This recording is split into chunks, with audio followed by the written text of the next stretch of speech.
Hi friends, நான் உங்கள் கொடி. எப்படி இருக்கீங்க? வீடியோக்குள்ளே போகலாங்களா? கேர்ள்ஸ் ஆர் பாய்ஸ் 2 பேருக்குமே ஒரு பொதுவான விஷயம் இருக்குங்க. நம்மளை யாராவது குறை சொல்லிக்கிட்டே திட்டிக்கிட்டே ஏதாவது பழி சொல்லிக்கிட்டே இருப்பாங்க. அப்போல்லாம் நம்மளுக்கு அவ்வளோ ஆத்திரம் வரும், கோவம் வரும், அழுக ஃபஸ்ட்டு வந்துடும். நான் ஒன்று சொல்லவா, நீங்கள் அழுகணும், நீங்கள் கண் கலங்கி நிற்கணும், நீங்கள் மனசளவில் உடையணும் அப்படின்ற ஒரே காரணத்தை வச்சு தான் அவங்க உங்களை திட்டுறது பழி சொல்கிறது எல்லாமே.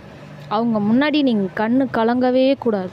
உங்களுக்கு அழுகணும் போல் இருக்கா, நைட்டு தனியாக இருப்பீங்க, சாப்பிட்டு முடிச்சுட்டு தனியாக கொஞ்சம் நேரம் உட்காந்து நீங்கள் அழுதுக்கோங்க, ஃப்ரீ ஆகிடுவீங்க. மறுநாள் காலைல சிரித்த முகத்தோடு வெளியே வாங்க. யார் உங்களை திட்டினாங்களோ அவங்கள முன்னாடியே சிரித்த முகத்தோட ஒரு வணக்கத்தை போடுங்களேன்.